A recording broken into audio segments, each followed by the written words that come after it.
Good morning, everyone, and welcome to the Raptor Report. I'm Michael Brown. Once again, I'm coming to you from my home as we continue to faithfully follow the social distancing practices that are recommended during this time of COVID-19.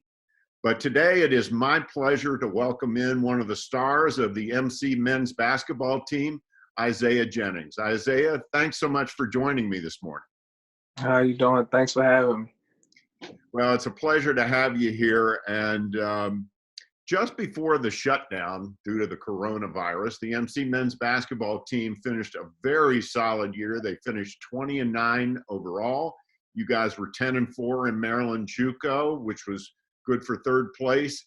And a lot of the reason for the strong season for the MC Raptors this year is this fellow right here, Isaiah Jennings. Isaiah had a terrific year. But before we get into all of his accomplishments this year, Isaiah, let's talk a little bit about how you ended up at Montgomery College, because it was a bit of a winding trail for you, wasn't it? Yes, it definitely was. So my first school, I was at Corner Community College in upstate New York. I went there, and I didn't really like it on the court and off the court. So I came home. But when I came home, I had this big bill to pay. So last year, I kind of had a red shirt and get my grades up academically and pay the bill. So that's basically what I did last year while I was at Montgomery. I took summer classes and winter classes just to get my credits up, and then I had to work. So then I got to play this season. We are really glad that you came here. I know Coach Bird is very glad that you came here. How did you enjoy playing for Coach Keith Bird? It's a different experience. I enjoyed it. He's just gonna push you, and he's gonna get the best out of you. He knows certain things to say to get you motivated. So it was a good experience. Yeah, he's a very vocal guy. He's a very intense guy, and of course, he's a very successful guy. He won his 100th career game this year at Montgomery College in a very short amount of time. He's the fastest basketball coach to get to 100 victories in the history of the college. Yeah, that is pretty good. Yeah. Now, talking about pretty good, let's talk a little bit about what you accomplished this year on the court. It's a long list. You led all of Maryland JUCO in scoring. You were number one in scoring. You averaged 26 points a game. You shot 51% from the field, which is excellent. You were second in Maryland JUCO in rebounding at 9.9 a game. 3 of them were offensive. And keep in mind, this young man's a guard, not a center, not a forward. You were third on the team in shooting from 3. You hit 32.1% from beyond the arc.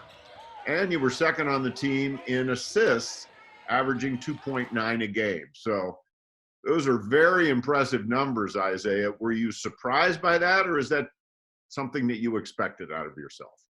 I was actually kind of surprised. I thought I was gonna have a good season, but I didn't know it was gonna kind of flow the way it did. So I was surprised. Now, talk to me a little bit about we talked about Coach Bird and how intense he is and the things that you learn from him. Being basically the go-to guy on the team. Obviously, you had a running mate in the backcourt there, R.J. Edwards, who was a big contributor. You had Nicholas Johnson, guys like that. But were you considered the guy, you get down to the end of the game and it's a tight game and Coach Bird calls a timeout with a minute to go. Is he trying to get you the ball in that situation? Yeah. So basically, the way the offense was set up, it was a freelance offense basically. So if you had it, you could go. But a lot of times, my teammates did look for me to give me the ball, because normally I would either have a bigger defender checking me who was too slow, or a smaller defender who I was stronger than. So normally I would have the mismatch. So my teammates would do a good job of getting me the ball when I had the mismatch. So, yeah. And you're very quick. And from what I could see, you're fearless. I mean, you went into the tall trees a lot of times, came out of there with the rebound, went back up and put it in. Is that something you really enjoy? Yes, I really, sometimes I wish I was taller, but I really do enjoy playing physical, playing around the basket, just being aggressive. I love contact, so I don't mind going down there with the trees. I don't mind rebounding. That's part of the game I enjoy. So I don't really mind doing the dirty work. I enjoy it. So Well, the proof's in the pudding. 9.9 rebounds a game, 3 of them offensive. That offensive number is really impressive, particularly for a guy who's allegedly playing on the perimeter. mhm. um, Now, after the season that you turned in, justifiably, you got a lot of big honors, and I think maybe not maybe, the most impressive honor is that after the season, you were named to the NJCAA D2 second team All-American team. You're the first athlete in the history of Montgomery College to be named an All-American at the D2 level. Um, how did you feel when you found out about that? And now that you've had some time to reflect on it, how do you feel about it? So when I first I found out I was asleep and my phone was ringing. So I woke up and my coach congratulated me. I didn't realize I was the first person in history for Montgomery being a D2. So I was shocked because I kind of felt like during the season that even though I was having a good season, I was still getting overlooked because I feel like I didn't play last year in the conference. So like some of the things I accomplished didn't really get, noticed really in the Maryland JUCO. Like when I scored 1,000 points, I saw they posted other players, but they didn't really post my stuff, I guess, because I wasn't a 2-year guy in the conference. So just stuff like that. But it was a good accomplishment. That made me feel like I was recognized nationally as one of the best players. So that felt good to get that. Yeah, it should. I mean, that is quite an honor. And again, like I said, the first guy in the history of MC to make a D2 All-American team. So that is really something to be proud of. And it didn't stop there. You were named first team All-Maryland JUCO and also first team All-Region 20. And frankly, in my opinion, you should have been the player of the year in the conference. What do you Yeah. think about that? So honestly, I figured it was going to be between me and the boy Falco from Cecil. But I just figured, I think some other factors went into that. They had Coach of the Year. He played last year also. So I feel like all those played in a factor because I was a new guy in the conference. So, I didn't really have the buzz until kind of later on during the season. So I felt like I should have won it, but I feel like it's cool because that's more fuel to me. Like I use any little thing as motivation. So next year when I'm at my new school, that's just another goal I'm trying to reach. So it's okay. Even though in the moment I was upset, but it's all good now. Well, you weren't the only one that was upset. There was a lot of chatter about that. And I think you may have nailed it when you said the fact that that kid played 2 years in the league. Mm-hmm. You just won. But that's happened before that guys that only played a year won that award. So anyway, I think you deserve it. The other kid had a fine season too, but you were outstanding. Looking back over the year, I know you guys played almost 30 games. This is probably an impossible question, but if you had to pick one highlight of the season for yourself, what do you think it would be? I think it would have to be sophomore night.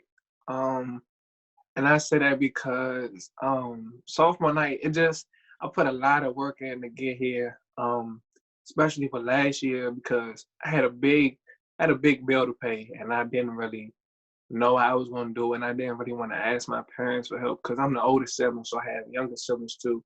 So I didn't really want to really ask them for a lot of help.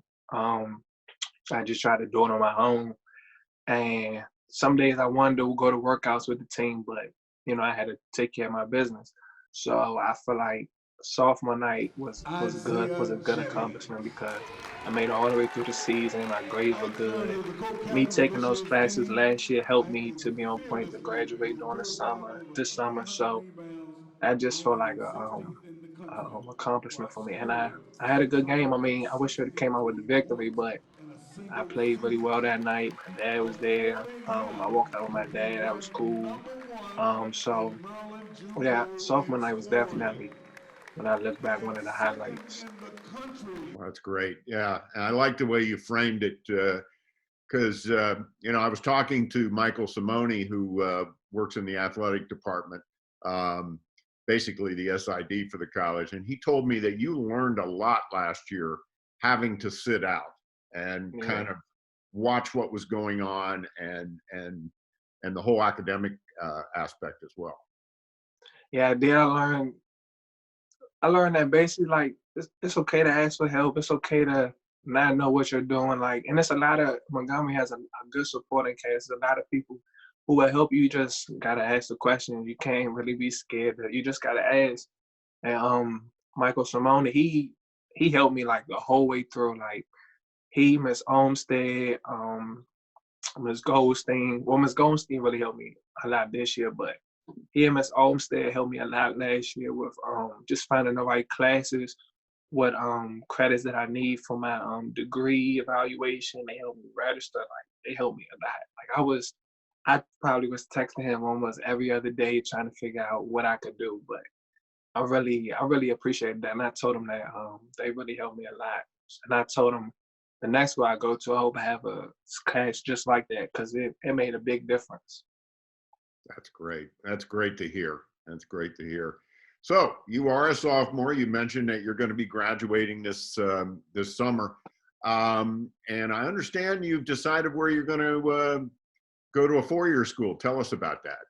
Yeah, so I decided to go to Claflin University. I had a lot of different choices, a couple of D1s, a couple of D2s, but at the end it came to that school because one, after we lost to Howard, they offered me on the spot. A lot of these other coaches, they kind of were interested, but they were kind of playing around, kind of trying to see who they're going to get, who they're not going to get. I feel like Claflin kind of made it their business. They're also at HBCU. I always wanted to go to HBCU. And I wanted to go to school down south. So all those kind of played into a factor. And it's the CIAA, so I'll still be able, like when we play Bowie State and Virginia State, like my parents can still come travel to the games to come see me. So all that kind of played into a factor with me wanting to go there. And I just feel like they have a great conference. I know a lot of players that'll be playing in there next year. I just feel like the school and the position I'll be in is somewhere I'll thrive and still enjoy my last 2 years academically and athletically. So. It sounds like a good choice. Then it sounds like you didn't just grab something. You really thought it through. And you know, I don't know if you're aware, but a couple of former Raptors played basketball down there at Claflin. Tim Christian, who was on the men's team, I don't know, 4 or 5 years ago maybe. And then prior to Tim, Jamila Thali went down there and played on the women's team at Claflin. And they both had a good experience down there. So I think you've made a really solid choice. That's South Carolina, correct? Yes. What a difference from Corning, New York.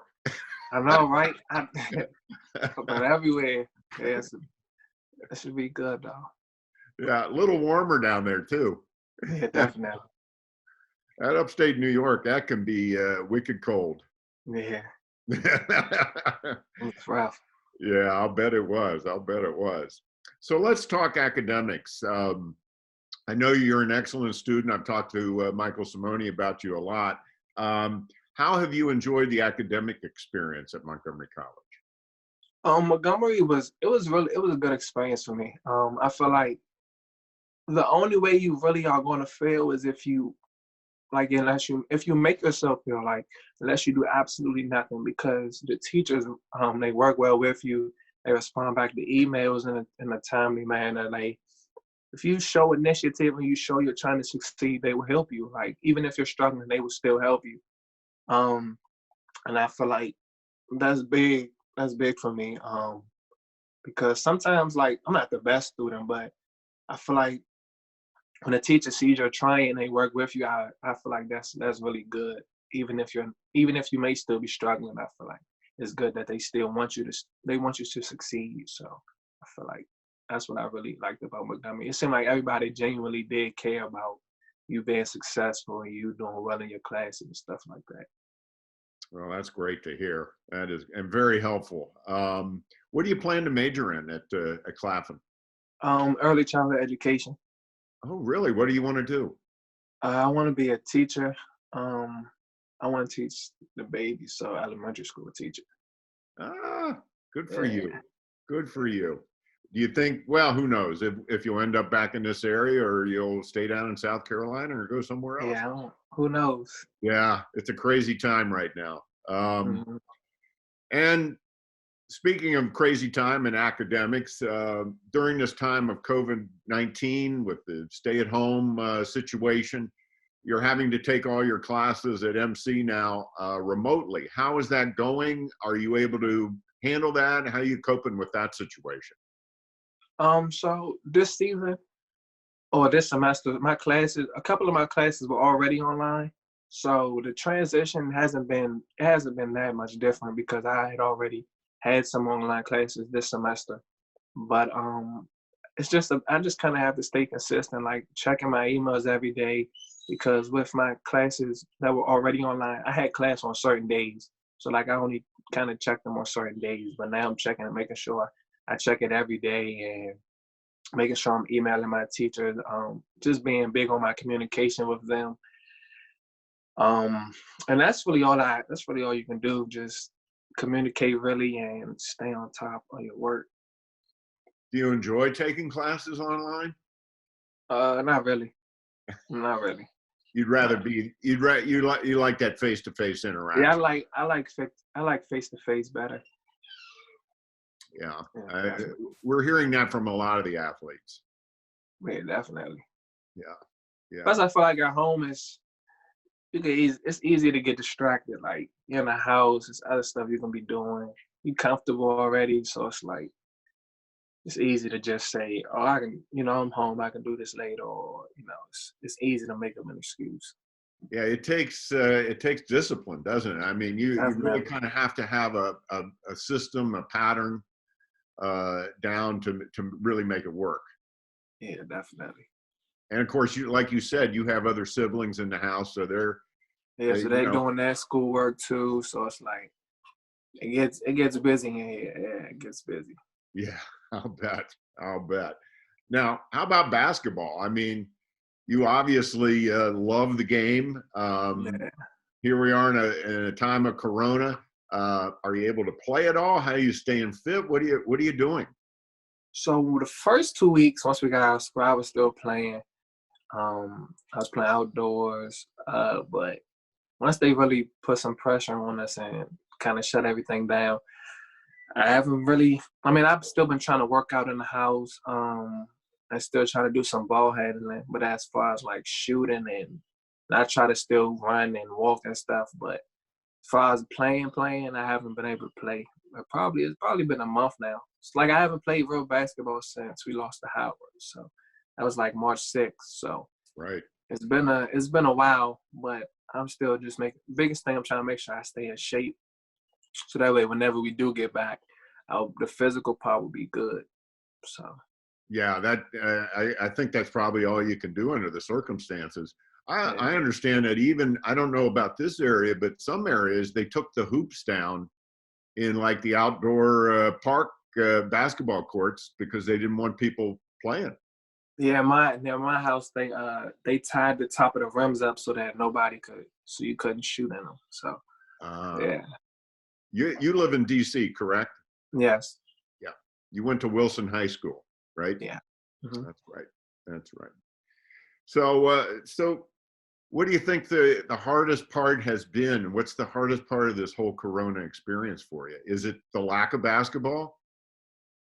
And being forced to be in the house, like it's like I have I have to stay in the house. Like it's not really a choice. But I like to get up and move and go where I want to go. So being forced to stay in the house and no NBA games. There was no March Madness. Like I don't really watch TV, but if I'm gonna watch TV, I'm gonna watch sports. So it's like it's nothing. It's none of that. So Yeah. I think that's really it's been rough. Like there's been days where I just been in here watching the whole game film because I mean it's nothing else to watch. So I just go back and go watch old game films, or when they on the NBA channel they show old NBA games.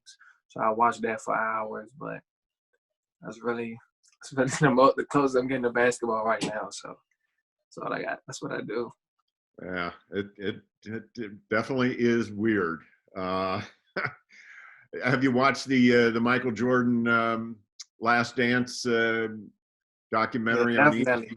ESPN? I make it my business to tune in for that. My opinion, I think he's the greatest of all time. Even though I wasn't, when I was born, he was kind of ending his career, but based off what I see and based off what I know, he's the greatest. So when people talk about the greatest, they can say what they want, but I think Michael Jordan's the greatest. So I'm with you. yeah. He's got my vote. He's got my Mm. vote. So, well, listen, what do you miss most about to being home? Is it the interaction with all the kids at school and all that kind of thing, the socialization? What do I miss the most about being at school or Not being in school, being not being at school? I think it's just the socializing. I don't really miss like going to class or anything, but more so the socialization. Montgomery is real diverse, so just meeting different people, interacting with different people.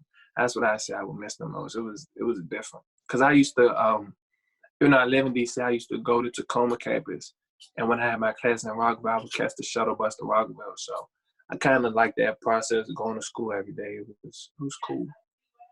Yeah, yeah, I know. I think we're all missing those kinds of things. Well, Yeah.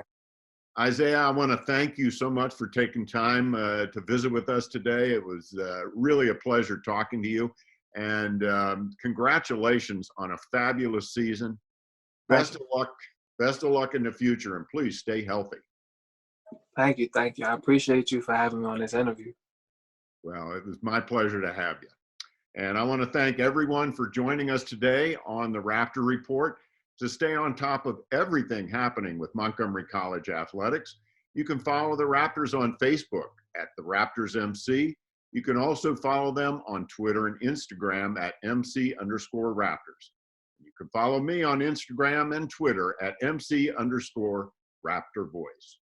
Thanks for joining us today on the Raptor Report. Please stay safe out there.